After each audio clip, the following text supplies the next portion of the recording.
Ustaz, wanita apakah lebih baik salat di tarawih di rumah atau di masjid?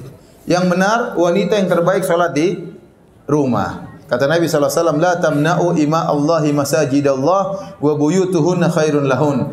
Janganlah kalian melarang para wanita ke masjid, tetapi di rumah lebih baik bagi mereka. Wanita kalau salat tarawih di rumah lebih afdal daripada kalau dia salat tarawih di masjid. Seluruh keutamaan yang diperoleh laki-laki kalau ke masjid diperoleh juga oleh wanita tatkala di rumah. Contoh, lelaki kalau ingin dapat pahala 27 kali lipat, 27 derajat, dia harus ke masjid. Itu laki-laki. Dapat 27 derajat. Tapi kalau wanita dia ke masjid, dia juga dapat 27 derajat. Ternyata di rumah lebih baik. Berarti kalau dia di rumah, dia juga dapat 27 derajat. Dan ini bentuk keringanan dan pemuliaan yang Allah berikan kepada para wanita. Lelaki kalau ingin 27 derajat harus ke masjid. Perempuan tidak perlu, di rumah sudah cukup. Lelaki kalau ingin salat supaya dapat pahala salat semalam suntuk, kata Nabi SAW, man shallama al-imami hatta yansarif kutiba lahu qiyamul laila. Barang siapa yang salat bersama imam sampai selesai, bagi dia pahala salat semalam suntuk. Ini laki-laki ke masjid. Perempuan di rumah dia dapat pahala semalam suntuk. Kenapa? Karena salat di rumahnya lebih baik daripada di masjidnya. Kenapa bisa demikian? Karena wanita memang dalam Islam hendaknya menjauh dari lelaki, menjauh dari pandangan para lelaki. Makanya di zaman Nabi SAW tatkala di masjid, Nabi berkata, khairu sufufir nisa akhiruha wa syarru sufufin nisa awaluha. Kata Nabi SAW, sebaik-baik safnya para wanita yang paling belakang. Kenapa yang paling jauh dari lelaki? Dan seburuk-buruk saf wanita dalam salat adalah yang paling depan, ya. Kenapa? Karena wanita memang sebaiknya tidak banyak menjadi pusat pandangan para lelaki. Oleh karenanya para ulama mengatakan bisa jadi wanita ingin sholat di masjid. Karena kalau dia sholat di rumah mungkin dia malas-malasan, hafalan Qur'annya tidak ada, ya. Hafalan cuma 3 qul, ya. Sekarang sudah 4 qul, ya. Qul huwallahu ahad, qul a'udzu birabbil falaq, qul a'udzu birabbin nas, plus qul ya ayyuhal kafirun, ya. Setelah itu enggak tahu, enggak ada lagi qul yang lain, enggak hafal, udah. Bosan Ustaz. Saya kasih saran, kalau seorang wanita tidak punya hafalan banyak, dia boleh sholat malam sambil baca Quran, enggak ada masalah. Sambil pegang mushaf, enggak ada masalah. Ini diperbolehkan oleh para ulama. Ustaz, tetap saja saya jadi malas, ngantuk aja kalau sholat di rumah. Ya udah ke masjid, enggak apa-apa. Enggak apa-apa. Meskipun di rumah lebih baik, tapi wanita dibolehkan sholat di masjid. Dengan syarat, tidak boleh berhias tatkala ke masjid. Tidak boleh pakai parfum tatkala ke masjid. Harus seadanya, yang wajar-wajar saja. Tidak boleh. Ya. Sampai sebagian ulama mengatakan wanita yang terkenal cantik tidak boleh ke masjid. Ya. Kenapa? Karena bisa mengganggu jamaah. Ya. Imamnya terganggu, berdebar-debar tatkala lewat wanita tersebut. Ya. Jamaah juga bisa terganggu. Jadi wanita yang terkenal cantik, masyhur ini cantik, sudah jangan ke masjid. Kalau dia ke masjid, dia berusaha pakai cadar supaya tidak dilihat oleh orang. Ya. Kalau yang pas-pasan wajahnya terserah, boleh.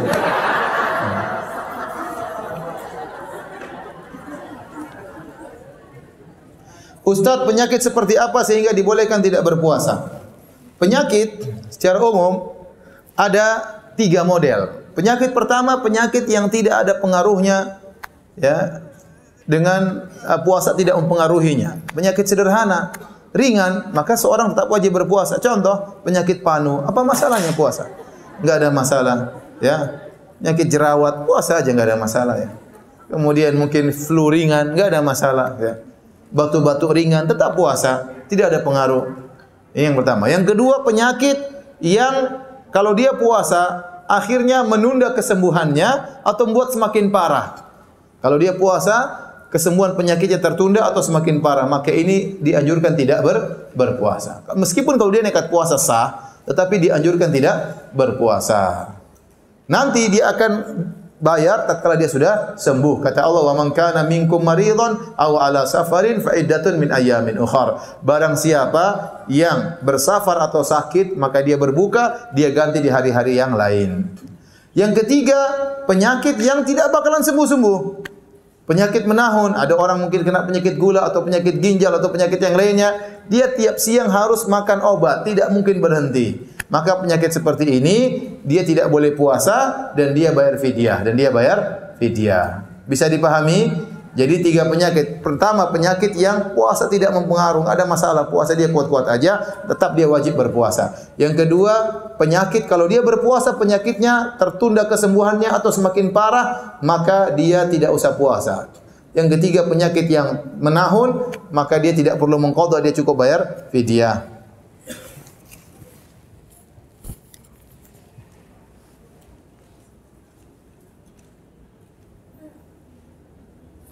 Ustaz pernah bilang dalam satu ceramah, hati itu bisa berkhianat.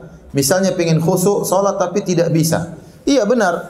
Hati ini terkadang tidak bisa kita ingin, tidak bisa kita atur. Ini contoh seorang yang misalnya ini banyak terjadi tatkala sakaratul maut. Hati ini kan namanya wi'a, tempat, wadah. Apa yang kita isi? Kita isi corong untuk mengisi hati itu pandangan, pendengaran dan ucapan. Apa yang kita lihat akan terbiaskan dalam hati kita. Itu yang kita pikirkan terus akhirnya. Apa yang kita dengar, seorang kalau suka nyanyi-nyanyi, itu yang ada dalam hatinya terus. Kalau dia sedikit-sedikit bunyi, sedikit-sedikit bunyi, nyanyi. Kenapa? Karena dia suka dengan nyanyian. Seorang yang sering dia ucapkan, kalau dia sering ucapkan sesuatu, terbias dalam hatinya. Kalau dia sering ingat Allah, hatinya terbias dengan zikir kepada Allah Subhanahu Wa Taala. Tapi kalau dia suka mencaci, maki dan yang lainnya, terbias dalam hatinya. Orang tiap hari kerjanya ngomongin bola, bola penuh dalam hatinya. Seperti itu. Jadi saya ulangi, hati itu wadah terisi dengan corongnya pandangan, pendengaran dan ucapan. Nah, terkadang ini sangat berbahaya. Kalau seorang hatinya penuh dengan misalnya maksiat atau nyanyian-nyanyian, kemudian tatkala sakratul maut dia mau mengucapkan la ilaha illallah enggak bisa. Kenapa? Hatinya keluar yang biasanya kata orang kullu ina'in bima fihi yandah. Semua ceret itu yang dikeluarkan ya isinya. Isinya yang kalau kita tumpahkan ceret ya keluar isinya. Nah, kalau hati ini biasanya kita isi dengan maksiat, mau kita keluarkan la ilaha illallah enggak mampu. Enggak mampu. Ini sering terjadi. Betapa banyak orang lagi mau meninggal dunia ternyata dia berbicara sesuatu yang itu kebiasaannya. Kalau yang tukang judi ngomong judi sebelum meninggal dunia. Yang suka dangdutan sebelum meninggal dangdutan. Ya macam-macam orang. Ya. Waliyadzubillah. Maka contohnya tatkala hati kita isinya maksiat, kita mau sholat, kita mau khusyuk nggak bisa. Kita mau khusyuk, hati kita nggak mau. Kenapa? Karena dia berkhianat. Tidak mampu dia untuk ingat kepada Allah. Ya. Kenapa? Karena selama ini kita isi dengan hal yang tidak benar. Ustaz, bagaimana ciri-ciri yang orang mendapat Lailatul Qadar? Apakah bisa dirasakan saat itu atau sesudahnya? Saya tidak menemukan ciri-ciri khusus orang yang mendapatkan Lailatul Qadar. Tapi kalau orang selama 5 Lailatul Qadar itu malam yang berkah yang kita semua akan mengalaminya. Kita semua akan mengalami Lailatul Qadar. Yang cuma jadi pertanyaan bagaimana kondisi kita tatkala malam tersebut. Ada orang di malam Lailatul Qadar dia baca Quran, ada orang di Lailatul Qadar dia iktikaf, ada orang di Lailatul Qadar dia silaturahmi, berbakti kepada orang tuanya, maka orang-orang itu tersebut beruntung. Sebaliknya ada orang Lailatul Qadar ternyata lagi bermaksiat, ada orang Lailatul Qadar lagi jalan-jalan di mall, itikafnya di mall. Ada orang Lailatul Qadar sedang nonton sinetron, ada orang Lailatul Qadar sedang nonton bioskop, macam-macam. Ada orang Lailatul Qadar berteriak gol, nonton bola Lailatul Qadar. Ya, seperti nonton bola 1000 bulan. Jadi setiap kita pasti dapat Lailatul Qadar. Tetapi bagaimana kondisi kita di malam tersebut? Apakah sedang beribadah atau tidak? Itu masalahnya. Apakah ada ciri khusus kalau kita dapat Lailatul Qadar? Mungkin saja. Mungkin ada mimpi, Allah berikan mimpi kepada kita. Ada perasaan kita tentram hari tersebut. Kok tiba-tiba kita semangat? Kok tiba-tiba maksiat kayaknya enggak enak? Itu kata para ulama firasat bahwasanya itu malam Lailatul Qadar. Tiba-tiba orang semangat di malam tersebut. Ini secara ciri-ciri yang disebutkan oleh sebagian ulama. Karena malam tersebut malaikat turun. Kata Allah, tanazzalul malaikatu waruhu fiha biizni rabbihim min kulli amr. Maka turunlah malaikat Jibril juga turun, malaikat dari langit turun ke bumi semuanya, ingin ikut hadir dalam keberkahan malam tersebut. Mereka melihat kaum mukminin, kaum mukminat, bapak-bapak, ibu sedang beribadah kepada Allah. Ada yang menahan kantuknya untuk baca Al-Quran. Ada yang berusaha untuk salat malam. Ada yang menangis di malam tersebut. Ini disenangi oleh Allah Subhanahu Wa Taala. Maka saya ingatkan ibu-ibu, kalau sudah masuk 10 malam terakhir, berusaha untuk konsentrasi ibadah. Makanya kalau mau beli barang-barang untuk lebaran, mau beli kue lebaran, mau beli tepung, mau beli gula, mau beli ikan, beli sebelum 10 malam terakhir. Masukkan semua ke freezer, ya. Benar ini, benar. Mau beli baju lebaran buat anak-anak, mau beli baju lebaran buat ibu-ibu, ya. Beli baju lebaran buat bapak, buat suami, beli sebelum malam 10 hari terakhir. Kenapa? Biasanya lebih murah ya. Kalau sudah lebih dekat lebaran semakin mahal. Beli sebelumnya sehingga tatkala 10 hari terakhir kita konsen untuk beribadah. Ya benar. Siapkan seluruhnya. Ustaz, saya mau beli sebelum 10 malam terakhir tapi suami saya gajinya belum keluar. Yaitu nasib, sabar kalau gitu. Tapi barang siapa yang punya simpanan uang, maka beli sebelum 10 malam terakhir. Ajak anak-anak ke mall beli baju, enggak ada masalah. Karena kalau sudah 10 malam terakhir, apalagi malam 27 itu malam yang paling diharapkan malam Lailatul Qadar. Arja lailatin, malam yang paling diharapkan malam Lailatul Qadar adalah malam ke-27. Makanya kalau sudah malam 27 di Masjid Nabawi, Masjidil Haram full orang. Karena mereka banyak yang meyakini Lailatul Qadar malam 27. Tapi yang benar malam Lailatul Qadar bisa malam yang lain. Yang penting malam ganjil. Tapi malam yang paling diharapkan malam 27. Maka berusaha untuk banyak beramal saleh di malam Lailatul Qadar. Boleh tidur enggak Ustaz malam Lailatul Qadar? Boleh, tapi jangan banyak-banyak. Nanti tidur siangnya aja. Siang baru tidur. Malamnya begadang. Tidur sebentar minum kopi, begadang sudah. Salat, baca Quran, berzikir. Ngantuk lagi minum kopi lagi, enggak apa-apa. Nanti siang baru tidur.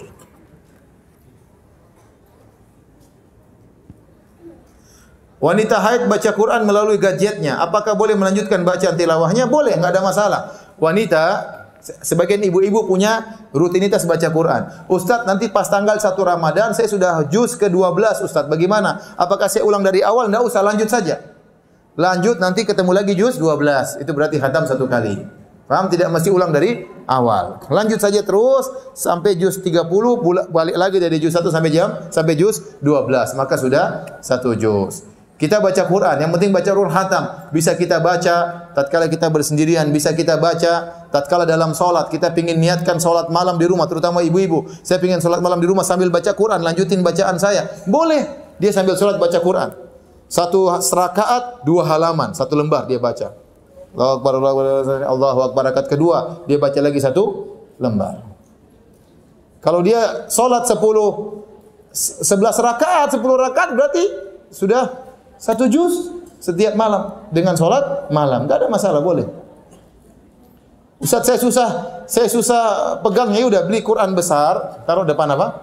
Depan. Dibuka. Itu banyak imam yang bikin seperti itu. Enggak apa-apa.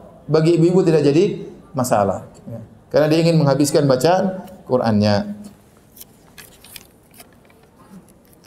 Apabila seorang ibu hamil dan menyusui tidak melakukan puasa, apa wajib menggantinya dan apa harus dilakukan? Wanita yang hamil dan menyusui, ya, hukum asalnya mereka puasa. Tetapi kalau dikhawatirkan mereka jadi lemas atau dikhawatirkan janin dan anaknya, maka hendaknya mereka tidak berpuasa. Ada seorang wanita hamil mungkin dia kuat, tapi kalau dia puasa nanti janinnya bermasalah. Dokter bilang jangan berpuasa, sudah jangan puasa. Ada seorang wanita menyusui, mungkin dia kuat, tapi kalau dia menyusui akhirnya asupan susu pada anaknya sedikit, anaknya kasihan. Kita enggak boleh mendolimi anak kita, maka hendaknya dia berbuka, tidak usah puasa. Nah, kalau dia sudah tidak puasa, wanita hamil dan menyusui, nanti dia bayar utangnya, dia qadha di hari yang lain. Kalau dia mampu. Kalau dia tidak mampu mengqadha saking banyak utangnya, maka dia boleh bayar fidyah. Karena sebagian wanita memang utangnya banyak sekali, ya. Utang puasanya. Contoh sederhana, dia punya suami yang produktif, ya. Tahun ini dia hamil. Tahun depan dia menyusui. Tahun depannya lagi, tahun ketiga masih menyusui. Tahun keempat dia hamil lagi. Tahun kelima dia menyusui. Tahun keenam menyusui. Tahun ketujuh dia hamil lagi. Sebagian laki-laki tahun ke-8 besoknya hamil lagi, ada seperti itu. Nanti nyusui anaknya 2 sekalian disusui. Intinya dia hamil menyusui, hamil menyusui, hamil sampai 10 tahun dia tidak puasa. Akhirnya utangnya berapa? 300 hari. Gimana bayarnya Ustaz? Saya cicil Senin Kemis capek juga Ustaz Senin Kemis. Ya udah bayar fidyah. Sebagian dicicil dengan diqadha, sebagian dibayar apa? Fidyah. Paham Ibu? Kalau ibu berat bayar fidyah. Tapi ingat bayar fidyahnya itu jangan di awal Ramadan. Fidyah itu tidak boleh kita bayar kecuali sudah terjadi sebab. Kita sudah batal baru kita bayar. Paham? Jangan kita bayar sebelum batal. Sama kalau kita melakukan pelanggaran ada kafarah, setelah melanggar baru kita bayar kafarah. Jangan kafarah dulu baru melanggar. Kalau bayar dulu baru melanggar ya bayar lagi. Paham? Jadi contoh, seorang wanita sudah 3 hari tidak puasa karena hamil atau menyusui, maka dia bayar fidyah 3 hari, paham? Atau dia tunda nanti di bulan Syawal, 30 hari dia tidak puasa karena hamil atau menyusui, sudah dia beli nasi bungkus 30 bungkus, dia bagi kepada orang miskin 30 orang. Cari tukang ojek lah, cari inilah orang di pinggir jalan lah, orang peminta-minta kasih. Sama air minumnya sudah sah. Itu fidyah. Fidyah 1 hari sekali makan. Boleh makan siang, boleh makan malam.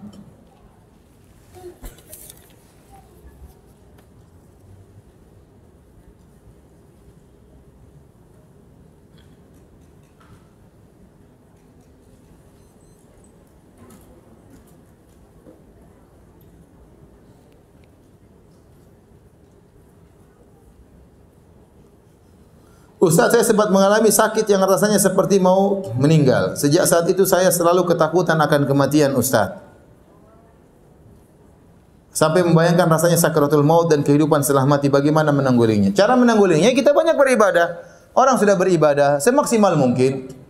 Jangan berlebih-lebihan juga. Ingat, manusia, orang Islam itu punya aturan.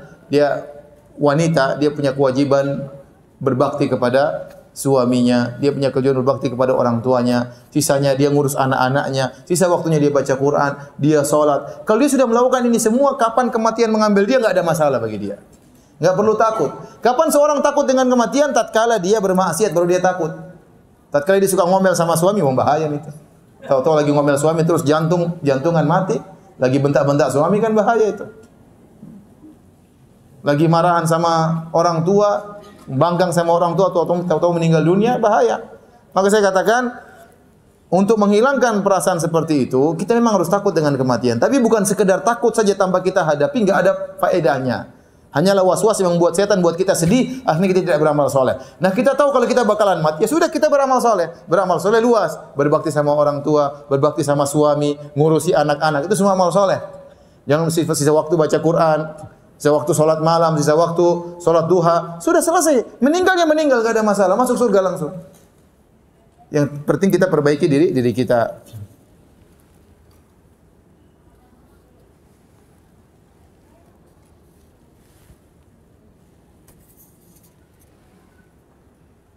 Sholat tarawih yang di lingkungan ada yang 4-4-3, ada yang 2-2. Kita pilih mana Pak Ustaz? Saya rasa lebih afdol 2-2. Lebih afdol apa?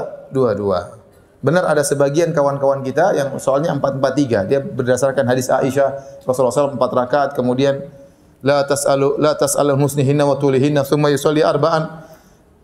Rasulullah SAW 4 rakaat, jangan kau tanya tentang panjangnya dan indahnya. Kemudian Rasulullah SAW salat lagi 4 rakaat, jangan kau tanya panjang dan indahnya. Kemudian 3 rakaat. Tapi para ulama telah menjelaskan itu Nabi waktu salat sendiri.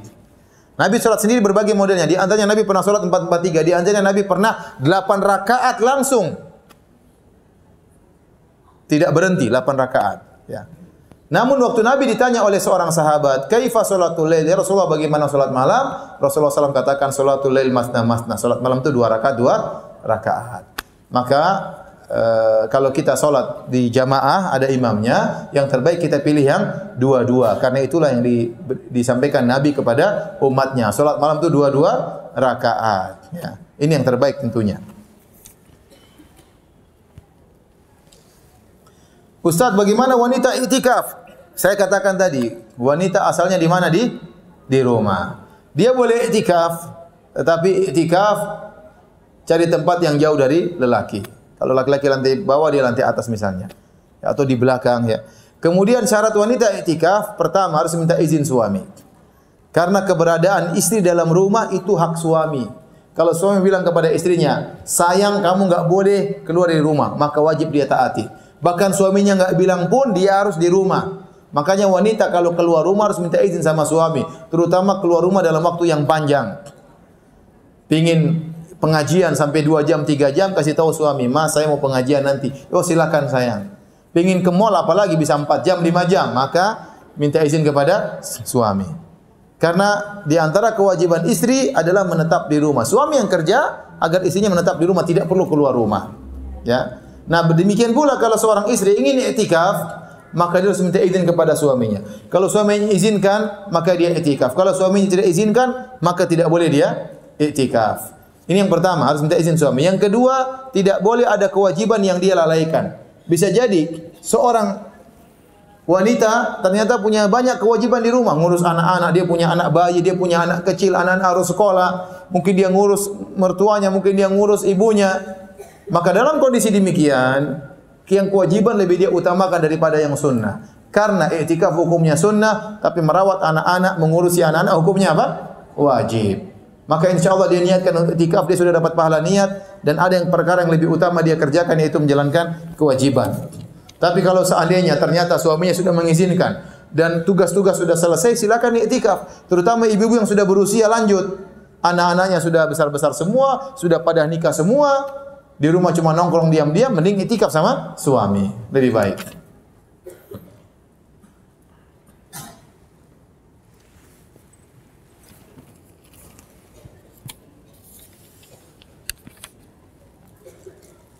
Ustaz, baca Al-Quran sebaiknya dengan baca artinya atau tidak? Tentunya sepakat lebih baik dengan baca artinya. Tapi kalau kita target kita baca Al-Quran khatam, ada sisa-sisa waktu yang kita gunakan untuk baca Al-Quran. Karena Al-Quran itu kalau kita ngerti artinya lebih indah. Ya, bagaimana saya dengar cerita dari seorang syekh guru saya, profesor di Madinah. Ada seorang wanita rapper terkenal di Perancis. Ya. Tahu-tahu dia sakit, entah sakit apa, dia tergeletak di rumah sakit. Kebetulan perawatnya orang Islam. Perawatnya orang Islam, dia letakkan Quran terjemahan di meja orang tersebut, rapper tersebut. Ya. Saya nggak tahu namanya ya, karena saya juga nggak suka rap-rapan ya. Intinya, subhanallah wanita ini dia penasaran, dia baca. Akhirnya dia masuk Islam. Dia masuk Islam, kemudian alhamdulillah dia pergi ke Madinah sama suaminya, mampir di rumah guru saya tersebut, profesor tersebut. Artinya apa? Kalau kita ngerti Al-Quran itu pengaruhnya luar biasa. Pengaruhnya luar biasa. Maka saya anjurkan ibu-ibu baca Al-Quran, sempatkan juga baca apa? Tafsirnya, baca terjemahannya. Indah kok terjemahan Al-Quran itu indah. Kita baca maksudnya apa. Kalau kita nggak ngerti, buka tafsirnya. Bertafaqquh fid din, itu namanya bertafaqquh fid din.